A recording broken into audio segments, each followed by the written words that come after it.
Yo, what is up guys? It is MtgGalaxy here, and today I'm bringing you my final 2018 wrap-up and my opinions on all of the decks. Now this is going to be my final plug for this, so be sure to go follow my Twitch channel at twitch.tv/MtgGalaxy, search MtgGalaxy without the A. Link in the description, and be sure to follow it for all the notifications for when I go live. I'll be streaming mostly Magic the Gathering Online, Pauper gameplay, and hopefully you guys will enjoy the stream. So, Commander 2018. I know what I said when the cards got spoiled, and I've been looking at some of the videos, and some of my opinions have changed on some of the cards. We're going to start with the Saheeli Artifacts deck. There weren't very many cool reprints. The only good reprints there were Blasphemous Act and Unwinding Clock. These are pretty cool. Blasphemous Act's about $3 now. Unwinding Clock, the new Phyrexia version, is still like $7. But the new Commander 2018 is around about $3.50, so pretty good for that. And the new cards, currently one of the most expensive ones from the set, Treasure Nabber and Geode Golem. These are both very solid cards, and I'm pretty excited to see what Treasure Nabber does for the EDH meta. Geode Golem is going to be pretty cool, as I predicted, for some of the high casting cost commanders, and since it's colorless, it'll slot into most decks. Next, the Jund lands. This one was kind of a disappointment for me, honestly. I thought some of the cards would be nicer than they appeared to be. There are no reprints in this deck that I'm excited enough to talk about, but the one card that I am going to talk about is Windgrace's Judgment. This is a very, very good card that will go into every Golgari, Abzan, Sultai, and Jund list until the end of time.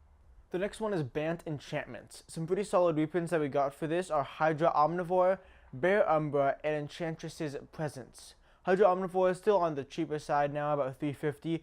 Bear Umbra, it was actually $7 before the reprint. Now it's got pushed down a little bit. Enchantress's Presence, it's still about $7. So this is the deck that has most of the value reprints in it. And there are some pretty cool reprints in there. I just wish they were more. There's only one cool new card that I want to talk about. That's Heavenly Blade Master. As of right now, it's about $5. I do expect that to go down as more people play with the cards and more of it is open. But I do think that is a pretty cool card. Now for the final deck that I'm going to talk about, it's the Esper. I'm going to call it Miracles. Some pretty cool reprints. Silent Blade Oni, now about $3.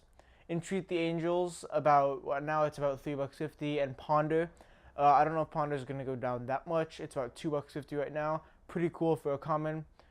I wish Top was in this deck. I'm really disappointed that they didn't reprint Sensei's Dividing Top. That card really needed a reprint. But they could say that, oh, that'd be giving too much power to one deck. Print better reprints in the other decks too. Give each deck one card that's like $20 worth of value in it. That would definitely tank the reprint of Top, and we definitely need that for all 4 of the Commander 2018 decks. There are 4 new cards that I want to talk about for this one. Entreat the Dead, Magus of the Balance, Sower of Discord, and the new Yannette. Entreat the Dead, it's a very, very cool card. It's an Unburial Right if you play for its normal cost, but you can get insane value off of it if you top deck it. Magus of the Balance, I kind of trashed it in my preview video mainly because we don't need another balance effect, but it's going to be a very cool card that you can reanimate and use multiple times, a lot easier than the original balance sorcery. Sower of Discord, this is quickly becoming one of the most expensive cards in the set. It raised in price a little bit as of this morning, and I do not expect it to go down. It is a very, very solid card, and will probably stay at the $10 mark for the rest of pre-order season.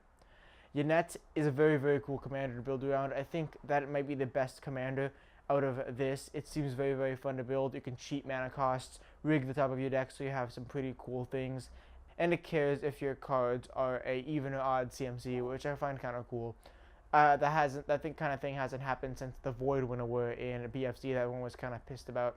But besides that, it's a very, very cool effect. I actually think the Esper deck is my favorite out of these decks this Commander season, followed by the Bant deck. Then I think it's a tie between the lowest, between the Izzet Artifacts and the Jund lands. The Jund lands, it didn't have that many good cards in it. It had a lot of lands. It didn't have that many payoffs for the lands, though. These are Artifacts deck. I can see how people would like it. Just me personally, I don't like playing Artifacts that much. Now, thank you guys so much for watching the Commander 2018 recap and my opinions on the decks video. If you enjoyed, be sure to smack a If you enjoy, be sure to leave a like and subscribe. And as always, this video is brought to us by you, the subscriber. Be sure to subscribe to the MtgGalaxy YouTube channel for all the most consistent and reliable Magic the Gathering videos. Thank you so much for watching. Be sure to follow my Twitch and my Twitter, links down in the description, and I'll see you guys all in the next video. Circling your head, captivating every